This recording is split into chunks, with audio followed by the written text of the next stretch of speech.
चुनाव से पहले एआईएमआईएम चीफ असदुद्दीन ओवैसी बार बार कह रहे हैं कि सेक्युलरिज्म के नाम पर हमेशा मुसलमानों को धोखा दिया गया है। खुले में नमाज पर भी ओवैसी ने कड़ा रुख दिखाया। ओवैसी ने मुस्लिम आरक्षण और वक्फ बोर्ड की जमीनों के मामले पर भी खुलकर बात की। यूपी के चुनावी रण में क्या है ओवैसी का प्रण, देखिए इंडिया टीवी पर असदुद्दीन ओवैसी का एक्सक्लूसिव इंटरव्यू। एआईएम के देश के सर्वेसर्वा असदुद्दीन ओवैसी हमारे साथ बातचीत करने के लिए मौजूद हैं। सांसद हैं, बैरिस्टर हैं और प्रखर वक्ता हैं। ये जो 5% की मुस्लिम आरक्षण की मांग है वो ऐसे वक्त में आ रही है जब बीएमसी चुनाव भी आने हैं, 10 महानगर पालिकाओं के चुनाव भी आने हैं और यूपी चुनाव में इसका सीधा असर है। नहीं, देखिए, हम इस मसले को नहीं उठाते अगर कांग्रेस और राष्ट्रवादी कांग्रेस इस मसले को हल कर देते, क्योंकि इन्होंने इस मसले को बारे में मुस्लिम रिजर्वेशन के बारे में वादा किया और जब बीजेपी शिवसेना की सरकार थी तो असेंबली में बड़ा चीखते थे कि देना पड़ेगा।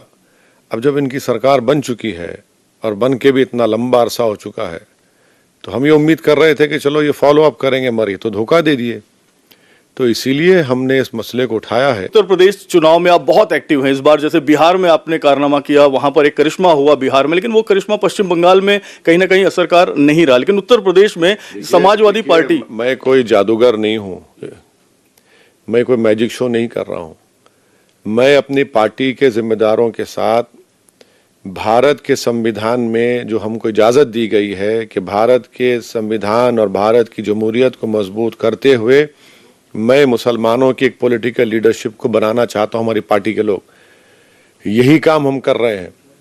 और जब मुसलमानों की एक पॉलिटिकल लीडरशिप बनेगी, जैसे ब्राह्मण समाज की, ठाकुर समाज की, यादव समाज की, जाटव समाज की, बाघेल समाज की, कुर्मी समाज की, जीवर समाज की और ऐसे कई जाटों की, गुज्जरों की, इन सब की एक पॉलिटिकल लीडरशिप है। और अगर किसी की नहीं है तो मुसलमानों की नहीं है। 19% उत्तर प्रदेश में मुसलमानों की आबादी है और 9% यादव हैं। उनका मुख्यमंत्री दो बार एक परिवार से बनते हैं। तो आप उनको मुख्यमंत्री बनने देना नहीं चाहते इस बार? जो 9% नहीं, हम ये कह रहे हैं कि आप अपनी इंडिपेंडेंट लीडरशिप को बनाइए। जब 9% के लोग की 2 मुख्यमंत्री बन सकते हैं, जब 6 या 7% के ठाकुर हैं तो बाबा बन सकते हैं मुख्यमंत्री, जाटव हैं तो उन्हें बहन मायावती को 11% ने एक नहीं कई मर्तबा मुख्यमंत्री बनाया और अपनी लीडरशिप बनाई। हम उत्तर प्रदेश के मुसलमानों से ये गुजारिश अपील कर रहे हैं कि इनको देखिए, अगर आपको नाइंसाफ़ी को ख़त्म करना है, अगर आपको अपनी वोट की अहमियत दिखाना है, अगर आपको अपने मसाइल को, नाइंसाफ़ी को, इन तमाम जुल्म को ख़त्म करना है तो आपको एक होकर अपनी लीडरशिप को बनाना है। जब दूसरे समाज बना सकते हैं और बना चुके हैं तो फिर उत्तर प्रदेश के मुसलमानों जब कोशिश कर रहे हैं तो इसमें कोई गलती नहीं। लेकिन सर, आपको ऐसा नहीं लगता कि इससे जो मुस्लिम वोट है वो 3-4 धड़े में बढ़ जाएगा और इसका सीधा फायदा जो है बीजेपी को? नहीं, बीजेपी को फायदा क्या मुस्लिम वोट से हो रहा है? बीजेपी को सत्ता इसलिए मिल रही है क्योंकि 75% हिंदू भाइयों ने 2019 के चुनाव में बीजेपी को वोट दिया। यहां पर 75% मुसलमानों ने दिया तो बसपा और सपा सिर्फ 15 सीट जीत सके। और कितना वोट देंगे मुसलमान इन लोगों को? आप कर क्या रहे हैं? आप कौन सी बात करते हैं मुसलमानों की? आप तो अपने बाजू बिठाने से कतराते हैं मुसलमानों को। आप तो दूर रखते हैं उनको और घर बुलाकर एक फोटो लेके भिजा देते हैं जैसे हम आपकी फोटो के मोहताज हैं। हम फोटो के मोहताज नहीं है, हम लीडरशिप चाहिए हमारे को, जो जमीन से उठकर इंडिपेंडेंट लीडरशिप होगी। वो काम मजलिस कर रही। तो आप इस बार देख रहे हैं कि जो मजलिस है वो अपना मुख्यमंत्री बनाने जा रही है, जो 17% मुस्लिम वोट है उसके जरिए। सीखिए, हम नेता बनाना चाहते हैं, ऐसे कई नेता बनेंगे उत्तर प्रदेश में इंशाअल्लाह। वही मुसलमानों के लिए, भारत की जमहूरियत के लिए फायदेमंद साबित होंगे। वरना तो आप इनको एक को टिकट देते जिताते हैं और बोलते हैं बेटा तेरा काम गूंगा रहना है। किसी को टिकट देके जिता देते हैं और बोलते हैं कि बेटा तेरा काम बहरे रहना है।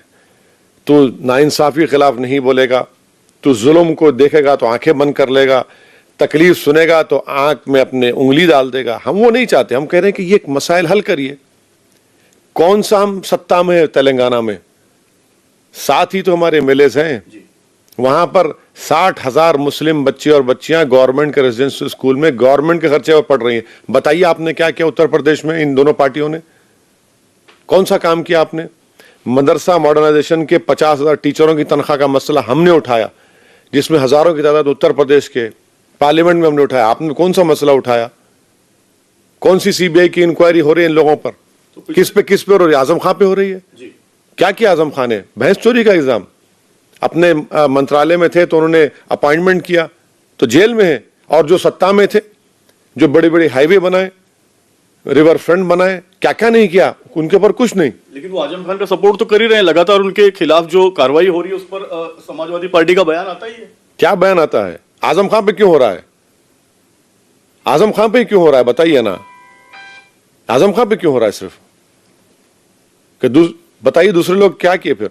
आजम खान को क्यों टारगेट क्यों किया जा रहा है? तो तेजस्वी यादव, उनको ये था कि कुर्सी उन्हें मिल जाएगी सीएम की, लेकिन नहीं मिल पाई। एक बहुत बड़ा उनके मन में दुख है। यही दुख क्या आप अखिलेश यादव को भी देखिए, आपको गलत फहमी है। हमसे तो बहुत लोग दुखी हैं। ये क्यों बात कर रहे हैं आप? बहुत लोग हमसे दुखी हैं। क्या बीजेपी दुखी नहीं है? क्या प्रधानमंत्री दुखी नहीं है? क्या उद्धव ठाकरे दुखी नहीं है? हाँ, नहीं, कौन सा फायदा हो रहा है? हमसे हो रहा है। हमसे कहां फायदा हो रहा है? हम तो बोले चैलेंज करो, बताओ कहां फायदा हो रहा है।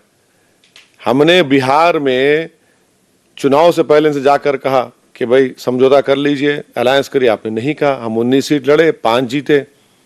5 में 9 तो आप जीत गए ना महागठबंधन, और 6 बीजेपी जीती।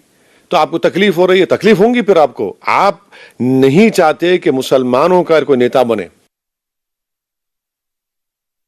सर, एक सवाल मुस्लिम आरक्षण के अलावा है। गुड़गांव हरियाणा का, जहां पर सड़क पर नमाज या खुले मैदान में नमाज पढ़ी जा रही थी और कुछ लोगों ने उसका विरोध किया। गुरुग्राम में या गुड़गांव में ऐसे कई वक्फ की प्रॉपर्टीज है जहां पर उसको एंक्रोच करके लोग बैठे हुए हैं। खत्तर सरकार निकाले ना एंक्रोचर्स को, वो आप निकाल दीजिए, वो दे दीजिए जमीन वक्फ बोर्ड की। जो एंक्रोचर, सरकार भी आपकी, आप एंक्रोचर्स को निकालने की बात नहीं करते। और जहां कहीं भी किसी लोकेलिटी का डेवलपमेंट होता है या घर बनाए जाते हैं, ये कौन सा कानून वहां पर बना दिया गया रेगुलेशन के, इतने ही घर अगर होंगे मुसलमानों की तो मस्जिद बनेगी, जबकि दूसरे रिलीजन वालों के लिए रेगुलेशन नहीं है। आप भी लिखते हैं कि इतने घर होंगे तो मस्जिद बनेगी, वो निकाल दीजिए उसको आप। सर, तो इसका और जहां पर डेवलपमेंट हो रहा है वहां पर आप सब मजहब के मानने वालों को अपनी अपनी इबादतगाह बनाने दीजिए। 2018 से वहां पर इन खुले मुकामात पर हफ्ते में 35 मिनट के लिए लोग नमाज पढ़ के चले जाते। जुमे की नमाज जो होती है मुसलमानों में, वो घर पे नहीं होती है।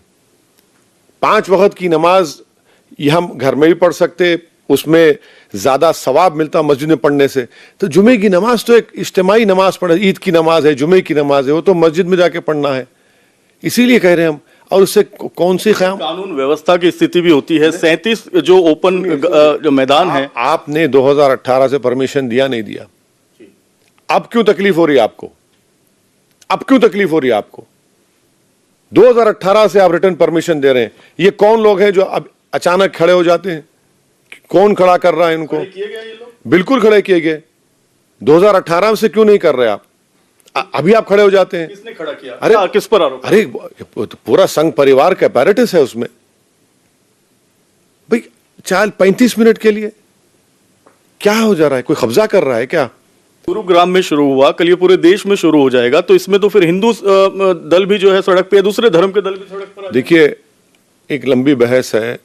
सड़क पर कौन आता है, क्या क्या होता है, वो आपके ही टीवी चैनल पर दिखाया जाता है।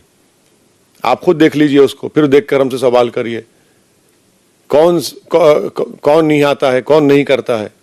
भाई, जब आपसे परमिशन लेकर कोई काम कर रहे हैं और आप परमिशन दे रहे थे, अचानक आप कहते हैं कि नहीं करना पड़ेगा, तो क्या उसमें रीजन क्या है?